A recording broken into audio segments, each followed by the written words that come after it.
All right, buckle up because 2026 is about to flip Formula One completely on its head. We're talking movable wings, electric power taking over half the engine, and wait for it, no more DRS. Yeah, you heard that right. The little flappy wing we've loved and hated for years, gone. Instead, drivers get a whole arsenal of buttons to mess with. Overtake mode, boost mode, active aero. It's like F1 meets Mario Kart, but with actual engineering wizardry behind it. And here's the kicker. The pecking order? Probably getting reshuffled. So if you thought you knew who'd dominate next season, think again. Let's dive into this beautiful chaos. Right, so why is all this happening? Well, Formula One's been on this journey since, forever to stay relevant. Not just as a sport, but as something that actually matters beyond the track. The FIA and Liberty Media have been pushing hard for sustainability, closer racing, and making sure F1 doesn't become a dinosaur in a world obsessed with electric. The 2026 regs, they're basically the sport's way of saying, hey, we get it, times are changing. Here's the thing, the current turbo hybrid era started in 2014, and while it gave us some incredible tech, it also made the cars absolute monsters. Heavy,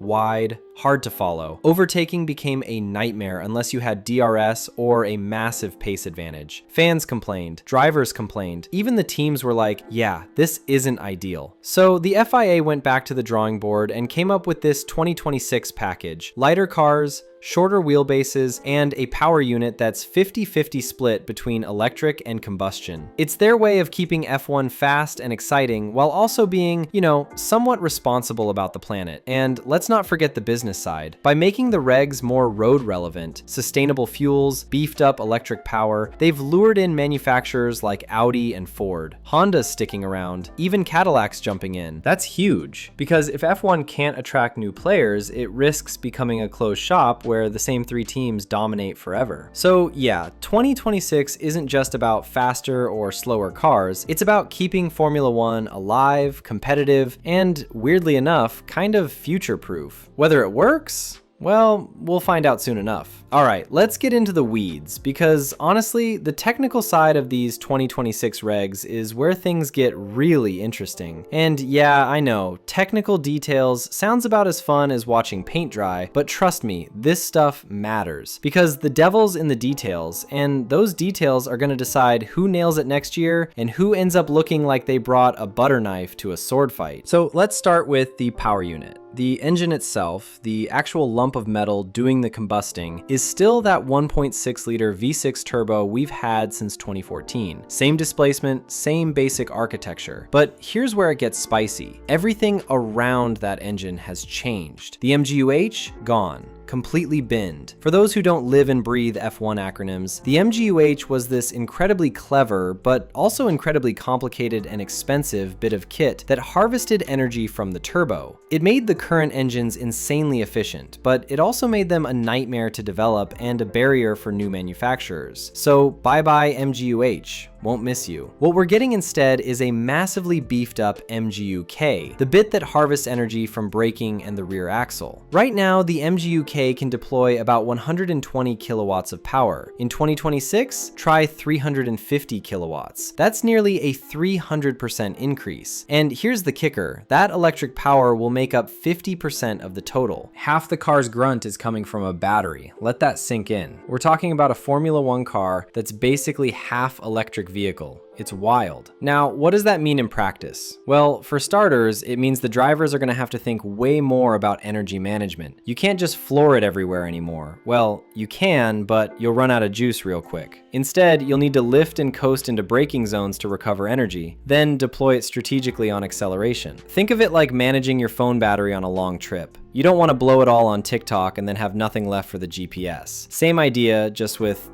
200 mile per hour race cars. And this is where the boost mode and overtake mode come in. Boost mode is basically your full send button. Maximum power from both the engine and the battery whenever you want it, as long as you've got the energy stored up. Overtake mode, on the other hand, is the DRS. And if you're within 1 second of the car ahead at a detection point, you get a power boost you can deploy either all at once or in little bursts over the lap. It's like DRS, but instead of just opening a flap on your rear wing, you're getting a jolt of electric power. More control, more strategy, and hopefully more interesting racing. Then there's the active aero. Oh man, this is going to be fun to watch. Both the front and rear wings will be movable, and drivers can adjust them on the fly to either minimize drag on straights or maximize downforce in corners. There are designated zones on each track where you can activate this, and it's not tied to being close to another car. You can use it whenever you want within those zones. So imagine, you're coming down a straight, you flatten out the wings to go full speed demon, then you hit the brakes, the wings angle back up, and you dive into the corner with maximum grip. It's going to look insane, and it's going to give drivers more tools to play with. But here's the thing nobody's really talking about yet: reliability, or more accurately,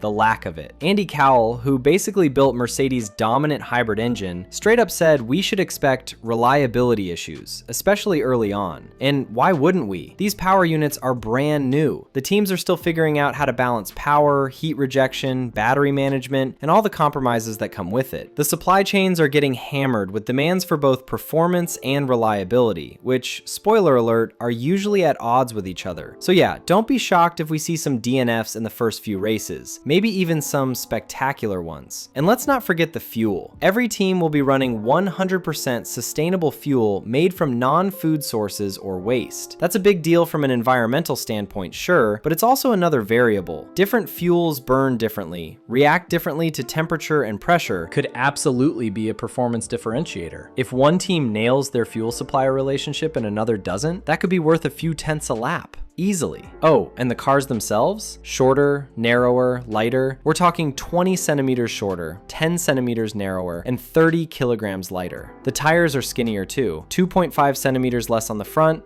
3 centimeters on the rear. All of this is supposed to make the cars more agile, easier to follow, and, fingers crossed, better for racing. But it also means the teams are starting from scratch on setup, aero balance, tire management, everything. So yeah, 2026 is basically a blank canvas, and whoever figures it out first, they're gonna dominate, at least for a while. Right, so we've talked about the tech, the engines, the movable wings, all that good stuff. But let's zoom out for a second, because the real story here isn't just about what's bolted onto these cars. It's about what 2026 means for Formula One as a whole. And honestly, the implications are massive. First off, the pecking order is almost certainly getting blown wide open. History tells us this. Every time F1 introduces sweeping regulation changes, someone gets it right, someone gets it horribly wrong, and the rest spend the next few years playing catch up. Remember 2014? Mercedes absolutely nailed the hybrid regs and dominated for 3 straight years before Ferrari and Red Bull even got close. Could we see something similar in 2026? Absolutely. Maybe it's Audi coming in hot with a killer power unit. Maybe Honda and Aston Martin pull off a masterclass. Or maybe, and this would be hilarious, one of the current big dogs just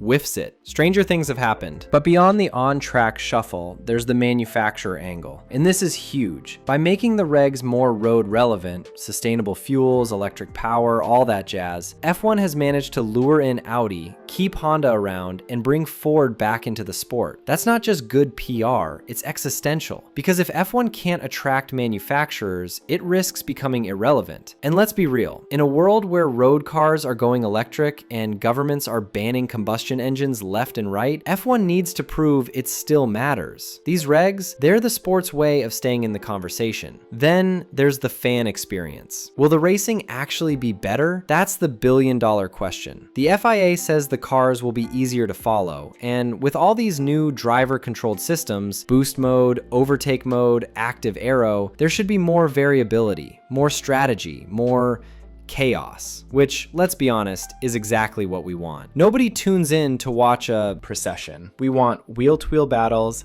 last lap drama, and drivers having to think on their feet. But here's the catch. If the racing doesn't improve, if we end up with the same old follow the leader nonsense, just with fancier buttons, then the FIA's got a problem, because they've bet big on this, and if it flops, there's no do-over. So what's my take on all this? Honestly, I'm cautiously optimistic, but with a healthy dose of skepticism. Because look, on paper, 2026 sounds incredible. Lighter cars, closer racing, more manufacturer involvement, and drivers actually having to think instead of just relying on DRS. That's all great. But here's the thing. F1 has promised us better racing before, and sometimes it delivers, sometimes it doesn't. What excites me most? The unpredictability. Nobody knows who's gonna nail these regs, and that alone makes 2026 worth watching. Could be a total shakeup, could be chaos, could be both. And yeah, there'll probably be some problems. Reliability gremlins, weird energy management quirks, maybe even some boring races while everyone figures it out. But you know what? That's kind of the beauty of it. Formula One is at its best when it's a bit messy, a bit uncertain. So bring on 2026. Let's see what happens.